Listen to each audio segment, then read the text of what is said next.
Football fans, it's time to get back at it. Another match week here in the Premier League as we're now on to number 4.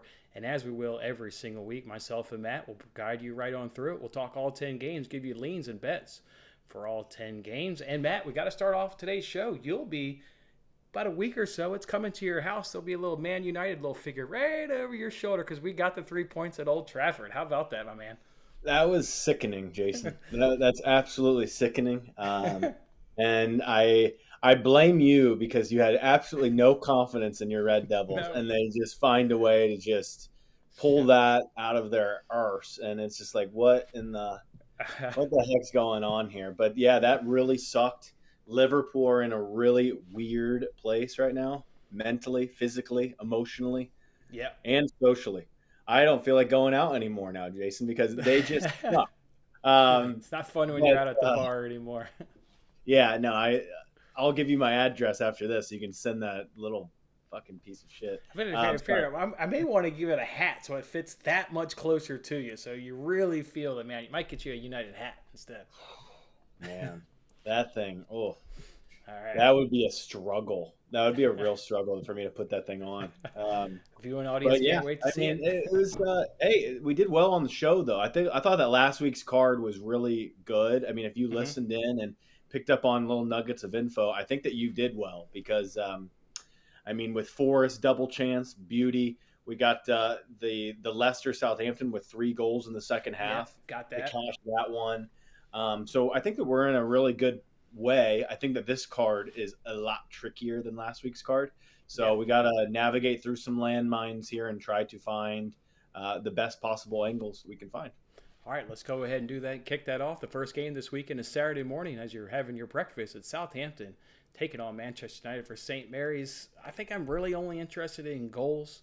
Now, I need to see Manchester United do it again before I'm willing to back them on any type of win margin or if maybe to just go out and win the game. I want to see what they can do not in a big game, not with Liverpool, not with having lost the first 2 games of the season. Can you bring it again? So because of that, I'll probably be looking at both teams to score over 2.5. Think Southampton can score at home. If I'm betting it, that's the angle, but no bet so far. Yeah, this one hasn't really materialized for me. Like I just this is an in play. That's how I would not bet this pre-match. Even when the lineups drop, I wouldn't bet this. I think that this is an in play look, in the first 10, 15 minutes. How is it looking? United looks strong. Are they comfortable on the road here? Are they dominating possession? Those are things, do they look like they're up for a good scrap like they were last week at Old Trafford? Because they obviously got way up for that game last week after not getting up whatsoever the week prior against Brentford. They get way up. The crowd boosts them, all of the above. Now you got to go back on the road again and into a place that you haven't really played that well over the last few seasons. So it's an absolute in play look, and that's the only thing here, in my opinion. And the head-to-head's a little skewed because Southampton picked up that red card in like the first 10 minutes, and then once United got one, the floodgates opened up. I think it was 8-0, 9-0, 7-0, whatever it was. So don't let that head-to-head get in your head. Southampton's obviously a better team than that. So we'll see if Manchester United can bring it. Hopefully Ronaldo's on the bench, bringing in Anthony, looking at Asensio at Real Madrid, looking at bringing in changes before September 1st. So we'll just see what happens. Let's turn our attention now to the next game. It's Brentford versus Everton. One we both see similarly. We both want to back Brentford in some capacity. I'm going to go ahead and back them on that team total over 1.5 goals. You can still get it at plus money at all the sports books. So I can't see anything but Brentford scoring. Does Everton chip in with one? Likely not, but I'm not going to say that they won't because they could. I really just want to back what I know is tried and true. Brentford scored 2 at least in all 3 games. I think that trend continues. So I'll take them on their team total this week at plus money.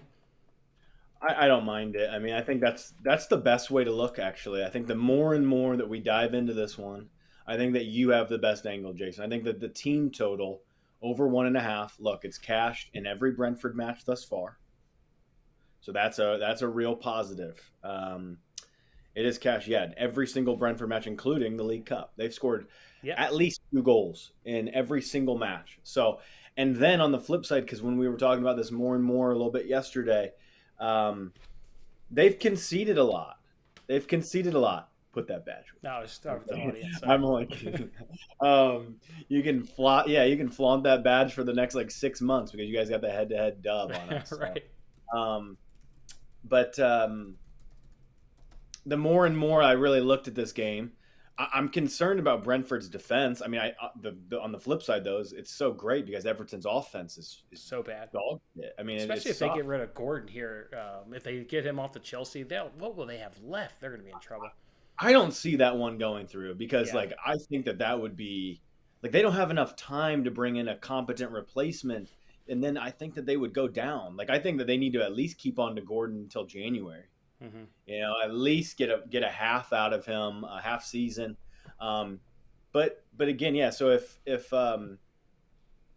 their defense has been kind of worrisome, so that's why I think placing them on the money line at plus 100 isn't as good as just getting the team total on your side at a better price at plus 107. I saw yesterday. I'm sure you can find plus 110s out there. So I think that you have the best angle. I have left it for now, but I could only be riding with you on this one, Jason. All right, love that sound of that. Two teams taking on next are in the top five. Both of them have 2 wins and a draw. It's Brighton versus Leeds. Brighton team I've been impressed with, been watching their games. Haven't been able to catch Leeds as much and did not catch the 3-0 game against Chelsea this past week. And I actually watched West Ham versus Brighton. I thought that was going to be the better of the game. I was expecting Chelsea to kind of handle business right there. Did not come through for everybody. That had them in a parlay. But in terms of Brighton here, though, just been super impressed with them.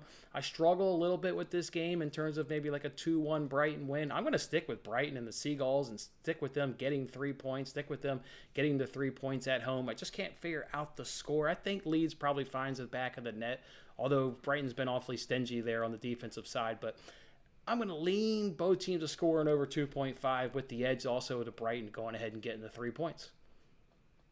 Yeah, this one is so tough for me. Like I Is. have absolutely no angle. Like I don't want to bet Brighton at odds on. Like I still think that Brighton should be a plus price.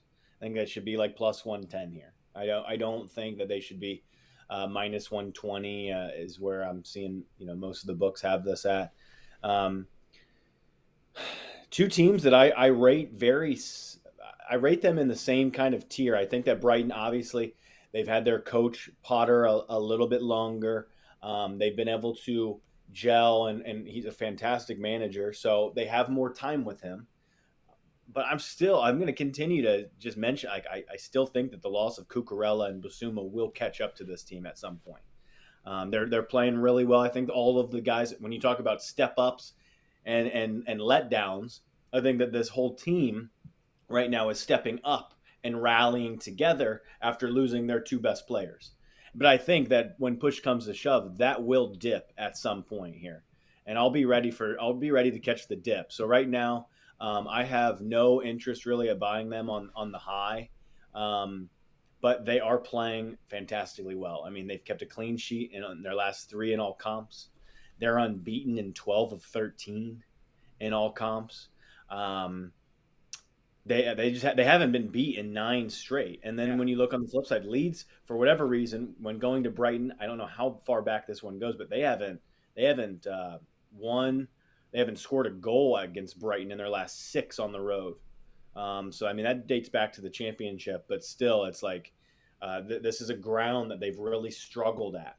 And I know that some of those players aren't here, and that wasn't Jesse Marsh's time and stuff, but this is a really tough one. I can see this one going overs. I can see it going unders. I can see Leeds scrapping a point. I can see Leeds losing by 2 goals. I just don't. The range of outcomes in this one there's a high variance to this match, so I don't want anything to do with it. Okay. A lean to an over or an under, though? Just a lean to over or an under? I would lean with both teams to score in over 2.5 because I just think that Leeds, they run, they press, they will cause some issues to Brighton at some point in time. They will absolutely cause a couple issues.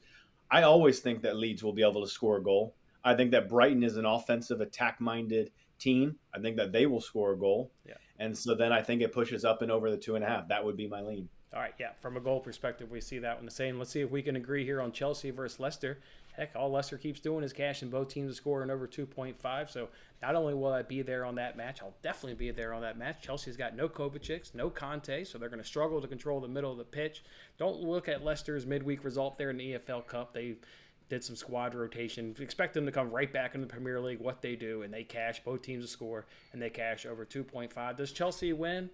Thought Chelsea was going to win last week. I will say they'll probably win this week at Stamford Bridge, but give me goals. That's what I can trust in the Leicester match, so that's what I'll bet. I agree. Go with what you can trust, and this one has been in 2022, Jason. I mean, this has been our bread and butter here, really. I mean, 3 weeks, just 3 cashes. just betting Leicester goals. I mean, whatever the price is, 2.5, 2.75. I like over 2.75 here. I don't know why.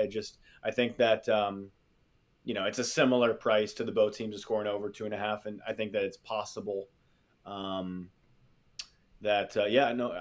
you bring that back up, Jason? I thought that was a good comment, though, because I think that everyone is really on board with Caicedo, and he has looked good. I don't know a ton about the other signing, but they did make the replacement. So yeah, we have to see how they spend. And it looks like they've spent well. I mean, Caicedo was a couple seasons ago, I believe, but I know that all of the big clubs are tracking him. So, I mean, Brighton are doing it right. So, yeah. So back to this one. Chelsea. Yeah, it's a weird one. Yeah, like you mentioned, with no midfield control. That's the reason that I like goals. With Right. no midfield Conte control, I think that Leicester will score. I think that Chelsea will not be blanked again. I don't think they go back-to-back weeks of getting shut out. Mm-mm. And so, yeah, it's the only way in for me here is goals. And I think that Chelsea will find a way to eventually win it. All right, off to Anfield next, where Liverpool look to get their first 3 points so far in this campaign. They're bringing Dortmund into town, the newbies. All right, we lost points against Fulham. They were a newbie. Season opener, Fulham at home. Okay, that one's a touch justified. You can't drop 3 points here against Bournemouth. You need to snatch them all up. I don't think it'll be pretty, but they're going to get the job done. Whether it's a 2-1, 3-1, 2-0, 1-0, they're going to claw their way to a victory.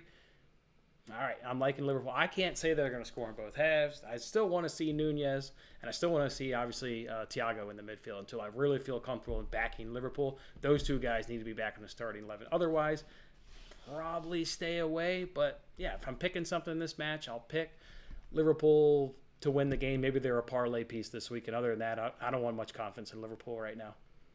I don't have much either. There's only one player, though, that I can find a lot of confidence in, and it's his early season classics. Who's off to his normal early season heroic? Salah. Yeah. I mean, he scores on his day on the opening day, scores against United. All the guy does is score. And so when I'm finding minus 160 on Salah to score and Liverpool to win at FanDuel, that makes me think if I shop around, which I have not done on this particular angle, but I should be able to find a little bit better than minus 160 if I look around. So that's where I would be looking. Salah taking the penalties. He's in good form. They're at home. He scored against Bournemouth a couple seasons ago, the last time they played. I remember it was a peach of a cross from Trent Alexander-Arnold. I'm only looking at him. That's the only person I want in this. I want Salah on side, and I want Salah in an anytime goal scorer parlay. So that's where I would go. Weird times when you can't trust, title favorites, last season runner-up in the favorite. You can't trust them fully against a newbie. That's where we're at. And, this just speaks to their injuries. They'll be back. They're going to get the guys back from red card suspension. They'll get the other guys back from injury, like I mentioned, Thiago and what have you. So they'll be back. But that's where we are, folks. And you just can't bet things on the name, right? You just don't see Liverpool and see Bournemouth and throw your cash at it. You got to see what we're seeing with the eyes. We're seeing a team that's struggling. So I like the Salah plus a Liverpool win. I like that. If I'm going to bet that, it's probably the only angle. I like it. That's the only angle. I mean, the odds in this match are they're pricing us out of this match too. It's like, where is the angle? I mean, you're really going to bet an out of form Liverpool right now with their B team minus 2.5 goals? Like I said it yesterday, like if I had to take something and blindly bet it on the Asian handicap of 2.5, I would take Bournemouth. Yeah, I really would. All right, another match here that's usually tough to bet because it's Manchester City and the odds are always crazy on them. They're welcome Crystal Palace in the Etihad this week, and a team that they struggled with last season. They only got 1 point in 2 fixtures last season against Crystal Palace. Crystal Palace knocked off a 2-1 win here at the Etihad last season and drew 0-0 at Selhurst Park. So we know Vieira is going to draw it up. He showed you 2 games last season. He drew it up perfectly against Manchester City. I really, just based on the price, I'm just going to target Palace to not score a goal. I think City can hold a clean sheet here, though, dominate possession, and the 2 chances Palace gets, I'll bet at plus money that they're not able to convert them. So based on the prices, it's just City on the clean sheet for me. And what is the price on that, Jason? It was, let me look it up while you talk. I'll Yeah, look it yeah, up. because So it's that's fresh. the only thing I like. I I wish that this was like if you gave me Palace at like plus 2.25 instead of 2, I'd bet that. I think I think that Palace are going to be in this one. I'd really love. I think that one thing that I'm going to continue to talk about each week is this partnership at the back line of Anderson and Guehi. I mean, it's really good. It's better than some of these it's as good as some of these top 6 partnerships when you're looking at this league. Like it's very good, and there's a reason that Crystal Palace were top 10 in expected goals last season because they keep clean sheets, they keep the back door closed, they've got a good goalie, and then they can hit you on the counterattack, and they can do well in a solid XG battle. So they're going to be sitting way back. They knew what to do a couple weeks ago against Liverpool. Um, Yeah. I think that they'll eventually get beat here. I think that City will do what Liverpool could not do, and what the reason that City have won so many more titles in the last few seasons than Liverpool is because of this kind of match where 2 weeks ago you see. I mean, Liverpool, they sub in like a Nat Phillips. He doesn't hold the line. He keeps Zaha inside. Zaha's clinical and buries. I don't think you'll see that from Manchester City. I think that they will be a little bit better with the ball, and then if Man City scores first, then the match is pretty much over. So, so yeah, I think that the clean sheet is a solid way in. I think it's the only way in, maybe. Yeah, you've mentioned it from time to times, even last season, when you get this matchup of like Palace going up against, let's say, a Liverpool, and then you get a rematch, so to speak, this quick against another. They're going to be the same big game plan against Liverpool. It's the exact Yep. same Liverpool. So yeah, we're both on this match. I think that's a great angle. So see what happens there at the Etihad. Let's turn it now to Arsenal versus Fulham. Here's your parlay piece of the weekend, folks. It's Arsenal taking on Fulham. Okay, they've had a cupcake schedule, but give them credit. 3 games, 3 wins, 9 points. They're on fire. Newbie here in Fulham. They're going to dismantle them at home at the Emirates. To me, it's a parlay piece. That's how I'm going to use them this weekend. Love Arsenal to keep winning, keep collecting 3 points. So I'm going to play them accordingly and just drop them in a parlay. I like it. I mean, they're going to win here. Arsenal are going to win this weekend. It's just how do they win? Because I can see so many different ranges of outcomes on how they win. I mean, I could see. I generally will opt for more of like I think that they're going to be able to control these kind of teams, keep clean sheets. So I think that they can keep a clean sheet against Fulham. So that means I'm either looking at Arsenal win to nil at a nice like plus 125, or I'm going like the more like pragmatic route, and I'm going Arsenal and under 3.5 goals and saying, but then that's kind of betting against Arsenal's offense right now, and I just don't want to do that because like Jesus and Saka, they're Martinelli, they're flowing. They're in some of the best form I feel like these guys have been in. It's a great start to the season because yeah, you get these cupcakes, but you're feeling really really good right now, and so for me, I think that they keep a clean sheet. But I think it's either Arsenal win to nil or you find a way to put Arsenal like you are, Jason, in a parlay. Okay, all right. Next match here is Villa taking on West Ham. One I struggle with. West Ham struggling too. It's not just me struggling to figure out how to handicap this match. Hell, West Ham hasn't even found the back of the net this entire season. 3 games. They've putting up goose eggs. I should never sing along. And Villa's been a little tough to figure out, dropping points to Bournemouth, losing against a good Palace team at Selhurst Park, then picking up a win against lowly Everton. So form with Villa, form with West Ham. I'm not going to be betting this one, Matt. What about for you? Yeah, I think that this is my favorite play on the card. This is the 2 unit best bet of the week for me. I'm just going to go into something that I'm basically looking back in the past, Jason. I'm looking to last season. I'm looking to basically 2022 form. And what does 2022 form tell me? Is that West Ham is better than Aston Villa. and they had some unfortunate luck 2 weeks ago against Forest on the road, where I think they should have picked up at least a point there. They had a tough match, obviously, against Man City. Were dominated by them, and everyone has been dominated by Man City before. So I throw that one completely out the window. And then last week against Brighton, I do need to go back and look and rewatch that one a little bit. But I'm telling you that these two teams right here are they're so even. Like I think that this should be a draw no bet, plus 160 on both sides. Like I don't trust Villa. I think I'm getting a slightly more veteran, more experienced manager in Moyes over Gerrard, and I'm just getting better quality. Okay, so I think that when these lineups drop, I think that the quality will outshine, and so I'm taking plus a quarter here. Minus 113 is what I found at Barstool, and yeah, shop around for your odds. I think that West Ham get off of the mark here. They get off the schneid. They're not going to have a goose egg going into next week. Okay, all right, West Ham for you on the 2-unit banker of the weekend. We'll, of course, reveal our official bets here at the end of the show. Let's go ahead and knock out these last two games. We've got Wolves taking on Newcastle. Matt, hell, I'm tailing your bet. I don't even care if this bet loses. It's such a good trend. I'll come right back next week. Hit the people with the trend that I'm at least tailing, and then if you want to say anything else, by all means. Yeah, I mean, it's something that just has to be looked at. It's something that I've noticed for a few seasons now, but it's Wolves. They just keep it so tight in first halves. So the trend here, I'm trying to go back to because I tweeted it out. I just want to be 100% correct here on it. But yeah, these Wolves matches, so 20 straight for Wolves. They're unbeaten at halftime. So Wolves don't lose at halftime. They just don't. Okay, so but now we're on 8 consecutive first half draws. So if you like trends and you like following them, this was a good one. And the teams are pretty even here. It's because Wolves' defense is so solid. They don't concede a lot. So like it's normally they're most of the time I'd say 75, 80, 90%. They're nil-nils. So that's kind of what you're hoping for here. And I like it. You're always getting it around even money. Yeah, so to go along with your trend, I'm on that one. I'm on under 2.5 here. This smells like Brighton Newcastle a couple weeks ago, and it's 0-0.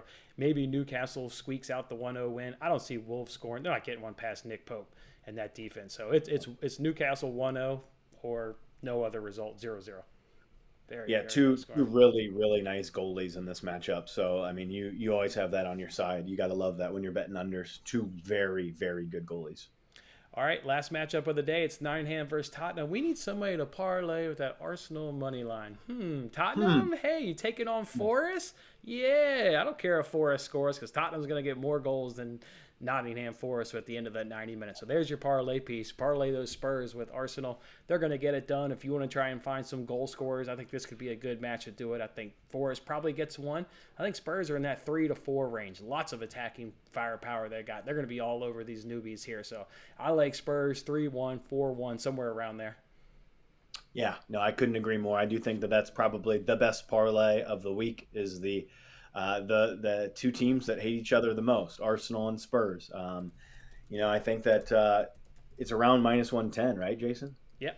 Oh, no, that's minus 103. But yeah, still. Minus 103. I mean, even better. That's most likely going to be played by me this week. I think that is a great angle. And I think that, Tottenham, the difference between this season and last season is like, let's say it is 1-1 in the 70th minute. I have a lot of confidence that Tottenham are going to make the right subs in to impact the game and ended up winning it. So that's the difference.